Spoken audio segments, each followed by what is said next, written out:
Merhaba jwara, him xêr hatin kanala Pirtûk Hezê. Ez ê îro danasîna pirtûkên xwe yê nû bikim.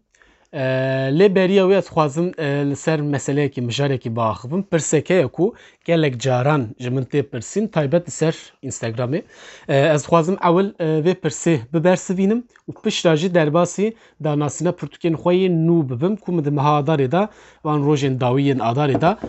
min hin pirtûk kirîn. Ez danasîna wan jî bikim. Niha pirsa ku gelek caran ji min tê pirsin yani qas ku heve 4 sale ez ser medya civakî wek bawayekî çalak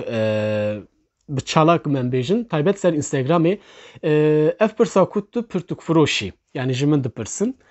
Ez jî dibêjim helbet yani ew bi Kurtî dipirsin, ez ji bi Kurtî dibêjim na ez ne pirtûk firoşim. Mixabin ev pirsa gelek caran tê pirsin hê jî yani dîsa dipirsin. Normalde dibe ku ev kes baş tê nagihên Kurdî, ango baş Kurdî nizanin, an jî cara ewil e belkî wisa zêde pirtûkên Kurdî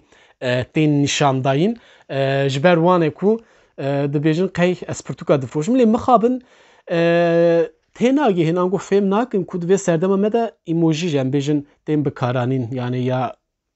em bêjin kargoyê felan bêvan axir henin ne wisa min hiç yek jî bikar nehaniye di profîla me de jî tune di parvekirinê me de jî tune nizanim kaç çawa dibêjin tehê pirtûk firoşî êdî ez fêr bûme profîla herkesî kêm zêde kî ji min re binivîsin ez fêm dikim ka ev ji bo pirtûka dinivîsin ev ji bo meseleyekî din mijarekî din bi vî hawî em safî dikin.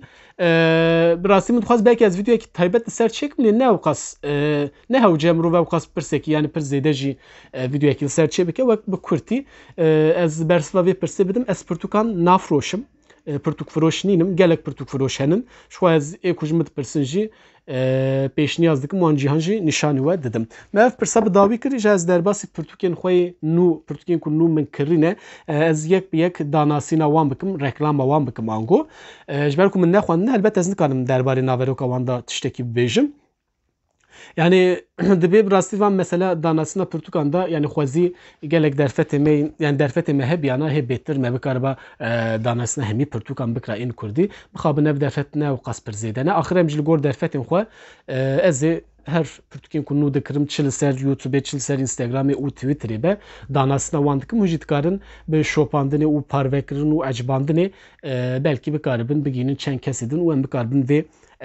derdora xwe berfireh û mezin bikin. Pirtûkên ku ez ê niha yek bi yek danasîna wan bikim ev pirtûkanan in wekî hûn dibînin carekê wisa nîşan bidim wek formata Pirtûk Hezê ev e. Pirtûka ewil ji weşanxaneya Aryênê bi navê Gulxanava Delal Berzan Güneş nivîskar ji weşanxaneya Aryênê pirtûkekeş çîrokan pêk tê hatiye çapkirin. Pirtûka duyem jî ji weşanxaneya lîsê bi navê Êdî Dereng bû nivîskar Amerîkê Serdar. Amerîkê Serdar yani ev berhem ji edebiyata Kurdên Sovyetê ye. Ev jî ez ne xelet bim ev ji çîrok e belê ev ji pirtûkeka çîrokan e. Pirtûkên Amerîkê Serdar min yek xwendiye destê dê çîrokên wî çîrokên Kurd jî çîrokên wî xweş bûn rastî bala min jî kişandin ji bo dersê jî dîsa me çîrokê wî xwendibûn ez ê vîya jî helbet bixwînim û binêrin ka Kurdên Sovyetê jî çawa ew kirine. Pişta di pirtûkên nivîskar rê me bavên Nazê di pirtûkên wî ji weşanxaneya lîsê çap bûne. A yekê govenda li ber mirinê pirtûkekeş çîrokan pêk tê ji weşanxaneya lîsê nivîskar bavê Nazê. Bavê Nazê jî nivîskarekî me navdar û hêja ye. Pirtûka bavê Nazê ya duduya jî Hêsîr û Baran. Ev jî dîsan ji lîsê çap bûye. Ev jî pirtûkeka çîrokan e. Çîrokên helbet Kurd in û ên dirêj jî têda dîsan henin yek deheb. Ev bêtir ya Kurd e êdin biçekî ên dirêj jî têda henin. Ev jî ên lîsê bûn wek min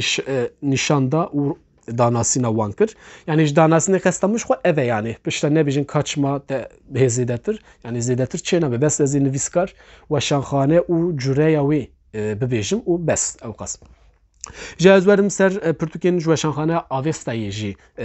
vê dawî gelek pirtûkên nû çap bûn. Yani yên taze em bêjin ji ew matbaayê ji ber bêjin derketin hatin hema yekser kirîn û pirtûxaneya xwe zêde kirin. Dixwazim bi pirtûka Fatma Savcı dest pê bikim. Pirtûka Fatma Savcı ya bi navê Bîrgeha Mê مخابن من تویتر دا غلط نویسان بو بیرگاها من نویسان بو لیم بیرگاها میه می جواشان خانه آویستای هاتیه چاپ کردن پرتوکا فاطمه ساوجی هری داویه نو چاپ بو yani اف قدری مهکن yani داویه مها اداری دان بیشن چاپ بو پشتا پرتوکا کا چیروکان دیسا یا رزگار الگس hikayeta terziye ki u çend tiştên din rizgar elegez ji şaxane avestay ev hatiye çap kirin ev jî tazeye nûye ji firinê taze em bêjin derketiye pişra pirtûkeke dîsan nû taze ji şaxane avestay hat çap kirin bi navê katib û kûçik ev jî nivîskarê vê berhemê jî Ülkü Bingöl ji avestayê çap bûye dîsa ev jî pirtûka çîrokan e em bêjin sê pirtûkên çîroka ji avestayê çap bûne nexêr ya Fatma Savcı pexşan e ne çîrok e ev herdî dinan pirtûkên çîrokan in ya Rizgar Elegez û Ülkü Bingöl û pirtûka dawî jî ez ê nîşanî we bidim lê ser wê çend gotinan bibêjim pirtûka dawî jî Fethên İslamî li Kurdistanê nivîskar Ferset Merî ev bi erebî hatiye nivîsandin yê ku wergerî Kurdî kiriye jî Emîn Narozî Ferset Merî jî ev berhem yani kesekî Kurd e Kurdekî ji başûrê Kurdistanê ye ev bi erebî nivîsandiye lê wergerî Kurdî bûye navê bi amın xelet e yani Fethên İslamî li Kurdistanê qas ku ez bişekî min lêkolîn kir ez fêm kir Ferset Merî jî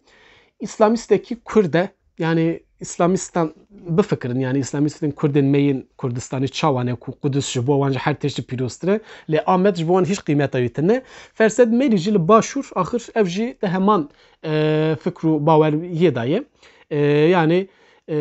İslamîzbûnê ne İslamî ne jî Bisilmanî ne İslamîzbûnê mixabin ser helbet ew kî xwe re digre dîsa jî hêja ye helbet ez ê berhemê bixwînim lê gotina Fethên İslamî li Kurdistanê bi amın ê ku werger kiriye dibe ku belkî eslê wî ev ben nizanim lê axir wergera wî de xwezî yani fetih nehata bikarin fetih yani wek têm mane ku yani çawa em Avrupayê Rojavayê bi em dibêjin ya wek medeniyet hanîn ew ji xwe re dibêjin me medeniyet haniye rojhilat yani ne medeniyet e yekser kolonyalizme yani ev maneyeke wî ya din tune İslamê jî medeniyet naniye van deran yekser bi dagirkeriyê hatiye çi li Kurdistanê çi li em bêjin İranê ango welatê em bêjin bi tevahiya rojhilata navîn û ciyê ku çûye axir ku derê be İslam bi dagirkeriyê hatiye yani tu hêzek bi riza yani ez ne bawerim yani dîn û bawerî û em bêjin bê biguhertin û welat bê desteserkirin ev tiştana nayê qebûl kirin li vir yekser xwezî ev yani roja ewil ku çapa wî ew ku jî yani gelek kesa jî ez bawerim wan jî bertek nîşanda min jî nîşanda dibe fetih çênabe li Kurdistanê dagirkerî çêkirine bi vî hawî pirtûkên ku min danasîna wan kirin ev bûn yani muxwest ez xwazim ez navra usa video nusa çê dikim ku danasîna pirtûkan bikim ev gelek mühîm e ji bo me ji ber ku yani kêm yani mixabin di aliyê danasîn û reklama pirtûkên Kurdî da derfetê me gelek kêm in axir yên heyî jî dibe em bi kar bînin çalak bikin ku bêtir bila pirtûk bên dîtin bên nasîn û em hay jî edebiyata xwe hay jî zimanê xwe hebin ji bo wê gelek mühîm e bi vî hawî ez hatim dawiya vê videoyê jî û cejna Kurdê Musulman jî pîroz dikim û li xwe baş binêrin heta videoyekî din